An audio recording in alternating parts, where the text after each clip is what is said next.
Hi friends, నేను ఇంట్లో నెయ్యి తయారు చేసుకుంటాను. అది ఎలానో మీకు చూపిస్తాను. నేను ఫస్ట్ ఇలా 4 క్యూబ్స్ బటర్ తీసుకున్నాను.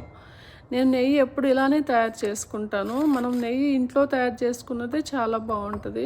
అది మాకు ఇష్టం అన్నమాట. నేను అలానే తయారు చేసుకుంటాను. ఇలా 4 క్యూబ్స్ బటర్ తీసుకున్నాక కొంచెం మెల్ట్ అవుతుంది. మెల్ట్ అయినాక నేను కొంచెం ఒక హాఫ్ టీ స్పూన్ మెంతులు యాడ్ చేసుకున్నాను. మెంతులు ఏంటంటే మంచి స్మెల్ వస్తుంది, నెయ్యికి బాగుంటుంది అనమాట. మా మదర్ ఇలానే ప్రిపేర్ చేస్తారు. అందుకని నేను కూడా ఇలానే చేసుకున్నాను. ఇలా కరుగుతున్నప్పుడు బాగా ఇలా తెలుస్తుంది కదండి, మనకి బాగా కరుగుతుంది. తర్వాత కొంచెం డార్క్ కలర్లోకి వస్తుంది.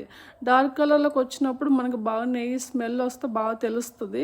అప్పుడు మనం స్టవ్ ఆఫ్ చేసుకోవచ్చు, ఇంకా సరిపోతుంది. చూసారా, మంచి డార్క్ కలర్లో ఉంది. ఇలా ఆఫ్ చేసుకోవాలి. నేను కొంచెం హీట్ తగ్గిపోయిన తర్వాత 1 గ్లాస్ జార్కి స్టోర్ చేసుకున్నాను. తర్వాత కొంచెం నేను డైలీ వాడే నెయ్యి బౌల్ ఉంది, దానికి కొంచెం వచ్చిందనమాట. అలా స్టోర్ చేసుకున్నాను. మీకు కనుక ఈ వీడియో నచ్చినట్టయితే లైక్ చేసి, షేర్ చేసి, సబ్స్క్రైబ్ చేసుకోండి. Thanks for watching.